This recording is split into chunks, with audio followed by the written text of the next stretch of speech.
Last month, there was a guy sitting next to me at an investment conference I still can't forget. Let's call him Ethan. 35 years old, decent salary. But at midnight, he's on Instagram, scrolling through his friends' vacation photos. Then he checks his own account. And, as you can probably guess, there's not much left in it. He turned to me and asked, "Am I normal, or is everyone else doing better than me?" As a guy who's lived and breathed the markets for 30 years, I smiled at that. Because I've heard that exact question from hundreds of people. And today, I'm going to tell you the same thing. I'm going to lay out the real financial picture of the average person. Some numbers will make you feel better. Some will genuinely scare you. But by the end of this video, you'll know exactly where you stand. And I'll even tell you what I said to Ethan at the end, because his story is the answer to exactly what you're wondering. First, ask yourself this.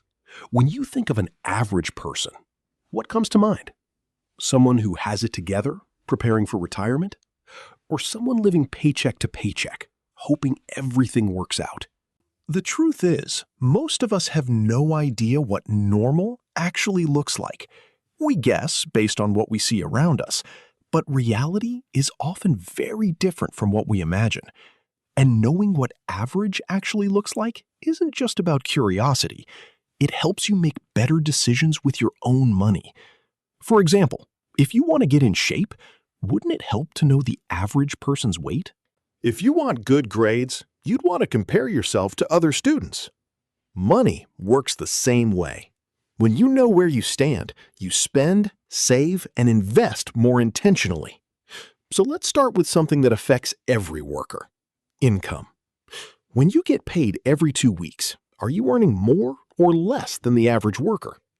According to the latest data, the median weekly earnings for a full-time worker is just over $1,000. That's roughly $52,000 a year before taxes. This is individual income, not household income. It doesn't include a spouse's or family member's earnings. Median means half of workers earn more than this and half earn less. If you're making around $26 an hour, you're right at the average. But here's the interesting part. That $52,000 is before Uncle Sam takes his share. After federal tax, state tax, Social Security, and health insurance deductions, that number shrinks fast. Depending on where you live, you might end up taking home somewhere between $35,000 and $40,000. Suddenly, that doesn't sound like such a big number, does it? But income is only one piece of the puzzle. What really matters is what you do with that money. And this is where things get serious. Honestly, a bit concerning too. Let's talk about retirement savings, because a lot of people are in for a rude awakening here.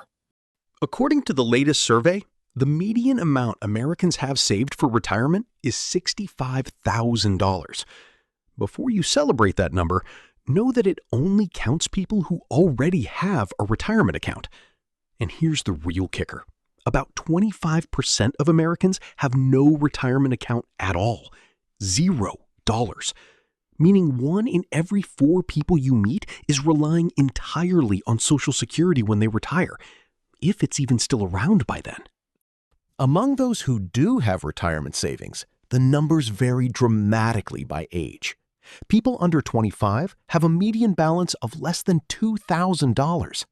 The 25 to 34 age group has about $14,000.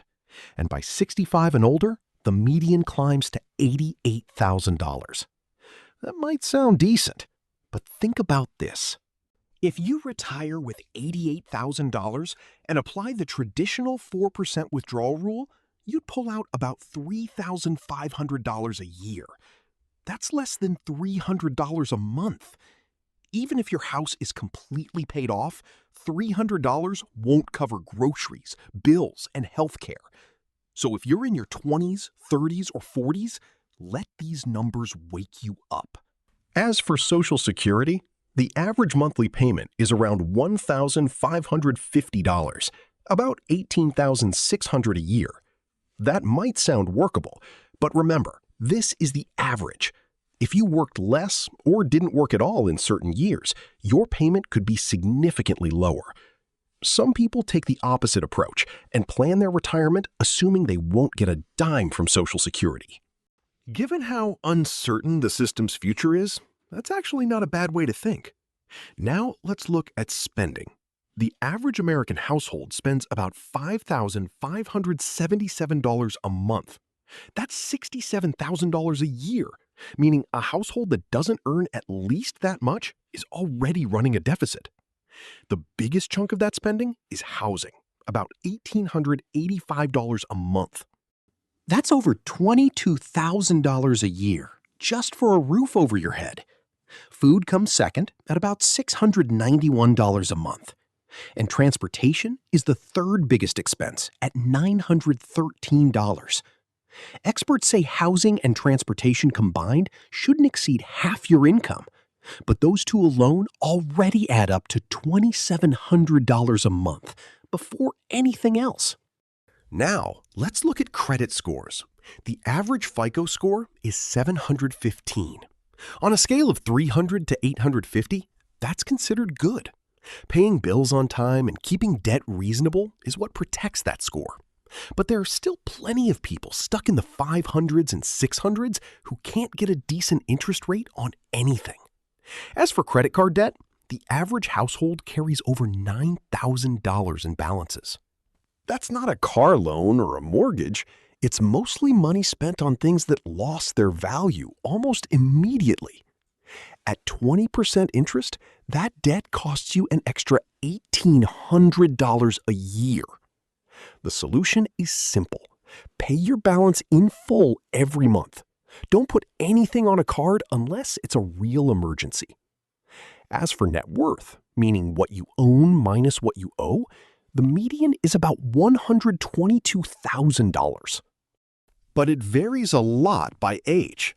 Under 35, it's less than $14,000. 35 to 44, it's $91,000. 45 to 54, it's $168,000. 55 to 64, it's $212,000. And 65 to 74, it climbs to $266,000. These targets are actually achievable. You just need to spend less than you earn and turn the difference into investments. But the savings side is weak.